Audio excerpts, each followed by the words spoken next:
बीच में डिफरेंस क्या होता है? ब्रीथिंग क्या होता है? ब्रीथिंग एक फिजिकल प्रोसेस है जिसमें सिर्फ एक्सचेंज ऑफ गैसेस होता है। रेस्पिरेशन एक केमिकल प्रोसेस है जिसमें एनर्जी का ब्रेकडाउन होता है। इसके बाद यानी एनर्जी रिलीज होती है फूड से। इसके बाद हम लोगों ने समझा कि हम लोगों में जो एक्सचेंज ऑफ गैसेस होता है वो किसके थ्रू होता है? लंग्स के थ्रू होता है। और एयर हमारी बॉडी में कैसे आती है? नोज के बाद नेसल पैसेज के बाद firings is a common passage for food and air. इसके बाद लैरिंग्स से होता हुआ एयर जाता है कहां पे? ट्रैकिया में।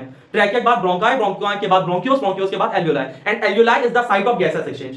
अब इसके बाद हमारा लंग्स कैसे डिजाइन होता है जिससे कि आसानी से हम लोग गैसेस एक्सचेंज कर सकें? तो हमारा लंग्स किस तरह से डिजाइन होता है इसको समझते हैं। इंटरकोस्टल मसल प्रेजेंट होती है, रिब्स प्रेजेंट होती है, नीचे डायफ्राम होता है, स्टर्नम होता है। तो इंटरकोस्टल मसल क्या करती है? हमारे रिब्स और स्टर्नम को अपवर्ड पुल करती है, ठीक है। और जब अपवर्ड जाता है हमारा रिब्स तो नीचे जो डायफ्राम होता है वो फ्लैट हो जाता है, जिससे कि थोरैसिक वॉल्यूम इंक्रीज कर जाता है, लंग्स का वॉल्यूम इंक्रीज कर जाता है, और लंग का प्रेशर डिक्रीज कर जाता है, बाहर से एयर इंटर करती है, इसको बोलते हैं इंस्पायरेशन। एक्सपायरेशन कैसे होता है? जो हमारी इंटरकोस्टल मसल है वो रिब्स को फिर से इनवर्ट पुल करती है, इनवर्ट, पहले आउटवर्ड फिर इनवर्ट, और जब इनवर्ट पुल करती है तो हमारा डायफ्राम जो है वो रिलैक्स होता है, और रिलैक्स करके डोम शेप का हो जाता है। उस कंडीशन में जो लंग्स का जो अंदर की कैविटी, लंग्स की कैविटी डिक्रीज करती है और लंग्स का प्रेशर इंक्रीज करता है, इसको बोलते हैं एक्सपायरेशन।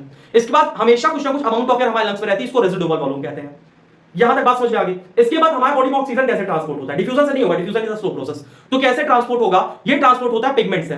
पिगमेंट क्या है? हीमोग्लोबिन। एक हीमोग्लोबिन कितने ऑक्सीजन कैरी करता है? एक हीमोग्लोबिन 4 ऑक्सीजन को कैरी करता है। और क्या बनाता है? Oxy haemoglobin. तो 97% ऑक्सीजन हीमोग्लोबिन के साथ कंबाइंड होकर जाती है और 3% डिसॉल्व फॉर्म में प्लाज्मा में जाती है। कार्बन डाइऑक्साइड की बात करें, 20 से 25% कार्बन डाइऑक्साइड किसके साथ कंबाइंड होती है? हीमोग्लोबिन के साथ। बाकी की 70 to 75% कैसे आती है? बाइकार्बोनेट के फॉर्म में जाती है। और इसके साथ साथ में जो बाकी की बची हुई है करीब 7% वो प्लाज्मा में डिसॉल्व फॉर्म में होकर जाती है। इसके बाद कितनी एयर हम लेते हैं और छोड़ते हैं? टाइडल वॉल्यूम, करीब 500 ml के करीब हम एयर इंस्पायरेशन करते हैं। और हमारे जो लंग्स होता है, लंग्स हमारा एक एनाटॉमिकली एयर टाइट चैम्बर है। यहां तक चीजें क्लियर है? आई होप आपको चीजें समझ में आई होंगे। मिलते हैं हम लोग नेक्स्ट क्लास में ट्रांसपोर्टेशन इन ह्यूमन बींग्स के साथ। तब तक के लिए जय हिंद।